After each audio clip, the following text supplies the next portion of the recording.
역사라는 것은 학문적인 근거와 논리적 정합성 속에서 이야기가 진행이 돼야지 내가 원하는 대로 대강대강 쥐어짜서 나오는 게 역사지 아니라고 생각합니다.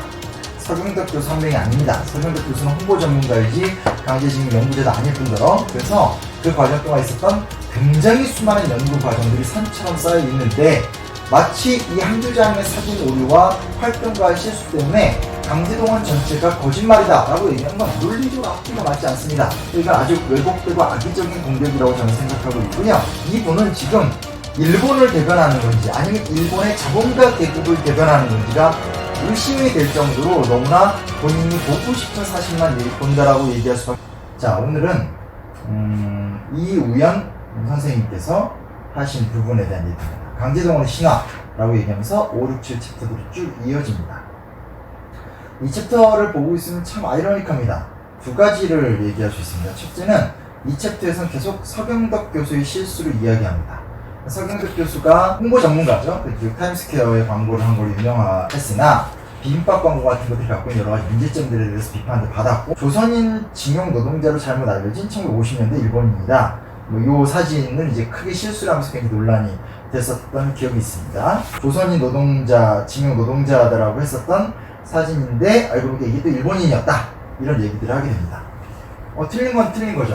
제대로 검토를 하지 않아서 생긴 오류라는 것들은 인정해야 됩니다. 인정하지 않은 게 아니죠. 저는 저의가 느껴집니다. 왜냐면 지금 보시면 흥미로운 게 그래놓고 지금 이분이 제공하는 사진은 뭐냐, 이게 조선인 노동자들의 사진이라는 모습들이 나오고 그 다음에 되게 안전된 상태에서 일하는 모습의 사진들이 나오게 됩니다. 첫 번째 먼저 말씀드리고 싶은 오류와 특정한 잘못에 대해서 인정해야 됩니다. 그리고 만약에 작업 과정 속에서 책임자로서 그런 실수를 했더라면 실수 부분에 대해서는 겸허하게 반성을 해야 되겠죠. 다만 중요한 사실은 지금 부분을 갖고 전체를 왜곡하려는 시도는 잘못됐다고 생각합니다. 무슨 얘기냐? 징병, 징용, 위안부 등등등의 1937년 중일전쟁 이후에 종합적으로 진행됐었던 강제동원에 관한 연구자는 서경덕 교수 한 명이 아닙니다. 서경덕 교수는 홍보 전문가이지 강제징용 연구자도 아닐 뿐더러 그래서 그 과정 동안 있었던 굉장히 수많은 연구 과정들이 산처럼 쌓여 있는데 마치 이 한두 장의 사진 오류와 활동가의 실수 때문에 강제동원 전체가 거짓말이다 라고 얘기하는 건 논리적으로 앞뒤가 맞지 않습니다. 이건 아주 왜곡되고 악의적인 공격이라고 저는 생각하고 있고요. 사진이라는 건 생각보다 정착적 의미를 갖고 있습니다. 사진이 굉장히 아름답게 찍혔다고 해서 그 현장 자체가 곧 아름답다 라고 얘기할 수 있는 판단이 안 되는 거죠. 지금 나오는 이 책에 나오는 이런 아름다운 사진들은 대부분 기업 홈페이지에 나오는 우리 회사가 이렇게 아름다운 노동 문화를 운영하고 있어요. 그런 것들의 사진과도 비슷하죠. 즉 기존 것이 작은 잘못을 완전히 전체가 틀렸다는 식으로 매도하면서 반대편에서 지금 이 분이 이야기하고 있는 논조를 따지다 보면 저는 굉장히 철저하게 자본가의 입장, 단순하게 일제 입장이 아니라 일본 자본가의 입장에서 이야기를 풀어가지 않냐라는 거에 대한 굉장히 큰 의심이 들게 되고요. 첫 번째로 얘기하고 싶은 건 뭐냐면 이 책 전반에서 그러는 게 뭐냐, 강제동원은 군인이 와서 위협해서 사람들을 끌고 갔다, 그런 식으로 막 날조해서 가르친다, 이렇게 얘기를 하고 있습니다. 누가 그렇게 가르칩니까? 이런 것들은 그냥 대중이 영화 한두 편 보고 나타나는 작은 이미지에 불과합니다. 실제로 존재하는 연구책이라든지 교과 교육 내용을 보면 지금 이분이 얘기하는 식으로 가르치지 않습니다. 1910년대, 1920년대 때 노동 이민들이 굉장히 많았습니다. 그래서 일자리를 찾아서 일본이나 다른 여러 곳에 가서 실제로 일을 합니다. 초기에 그렇게 갔던 이유는 임금도 좋았고 처우가 좋았습니다. 근데 문제는 뭐냐? 1930, 40년대 전쟁으로 들어가면서 정식 노동자로 들어갔던 사람들이 갑자기 강제징용처럼 다루어지는 걸로 노동 환경이 바뀌게 됩니다. 그래서 임금도 낮아지고 굉장히 가혹하고 억압적인 처우로 바뀐다 라는 것들을 설명하고 있습니다. 그리고 38년 이후에 총동원령이 내려지게 되면서 끌려갔던 사람들이 굉장히 큰 고통과 억압 속에 있었다는 것들은 굉장히 많은 연구들이 이루어지고 있습니다. 두 번째로는 정말로 강제징용이 이루어져서 당했던 고통에 대해서도 이야기를 하는데 총으로 위협하고 끌고 갔다? 그렇게 끌려갔던 사람들 소수인 거 저희도 알고 있습니다. 대부분 어떻게 끌려가냐? 강제동원이라는 얘기는 대부분 다 취업 사기의 경우들이 많습니다. 즉 좋은 돈벌이가 있어, 일자리에 있어, 한번 가볼래? 해서 가봤더니 직업훈련소에서부터 때린다라든지 혹은 계약 조건과 다르게 끌려가서 전혀 다른 엉뚱한 일들을 하게 되는 과정으로 바뀝니다. 그걸 갖다가 우리가 강제동원이라고 하는 겁니다. 즉 대중의 통념을 얘기하는 것이 아니라 학문적으로나 교과서적으로 찾아봤었을 때 우리나라의 모든 역사교육과 역사학이라는 것에서 이야기하는 강제동원은 법률적이든 역사학적이든 간에 본인의 의사와 반해서 애초에 맺어진 계약관계와 다르게 진행되는 형태에서 이루어지는 노동 문제를 고발하는 형태로 강제동원 연구가 진행이 되고 있습니다. 그러니까 지금 여기 나온 내용은 지금 연구 현황이나 쓰여진 개설서에 나오는 내용과 전혀 다른 이야기를 하고 있기 때문에 맞는 이야기들을 할 수가 없습니다.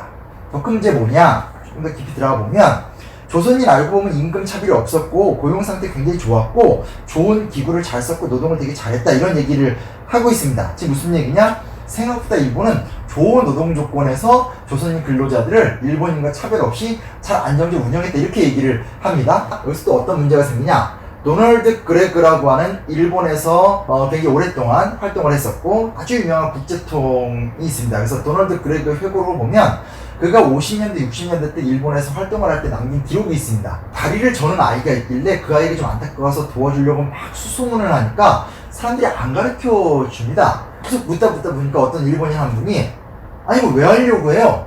막 얘기를 합니다. 하니까 도와주고 싶어서 하니까 도와줄 필요 없어요. 걔는 조선인이니까요. 이렇게 얘기를 하는 겁니다. 지금 이분의 글, 이 책의 글 자체가 굉장히 왜곡적인 게 뭐냐? 표면적으로 좋아요. 다 맞다 칩시다.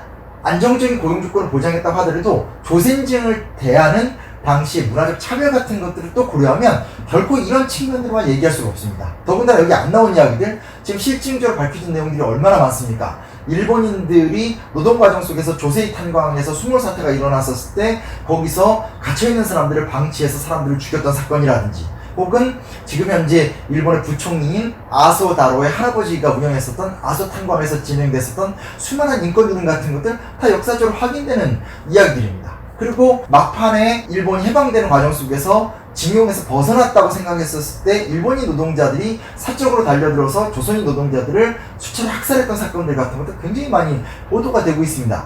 내중의 통령, 총으로 위협해서 사람들을 끌고 갔다 라고 하는 강제동원은 어느 정도 허구일지 모르겠으나 실제로 동원의 강제성 그리고 그 안에서 있는 조선 노동자들에 대한 정책적, 경제적, 사회문화적 차별성 같은 것들은 너무나 다양한 형태의 연구 결과들이 많습니다. 근데 그런 모든 것들을 다 도외시한 채 사진 몇 장 갖고 온 다음에 아주 착실한 자본가로서 운영을 잘했다?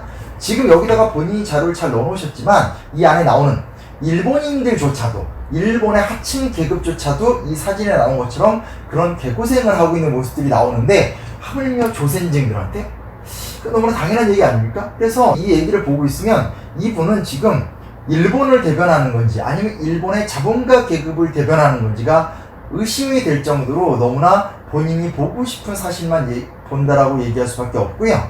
또 하나 추가해서 말씀드리고 싶은 것은 그 수많은 연구들은 다 검토도 안 하시고 왜 대중들이 갖고 있는 작은 편견 혹은 통념만 갖고 온 나라가 다 왜곡된 생각을 하고 있다라고 이야기하는지 우리나라 역사학자들과 역사교사들에 대해서 정말 지나치게 폄하하고 무시하시고 계신 것이 아닌지에 대한 큰 의문이 또한 들기도 합니다.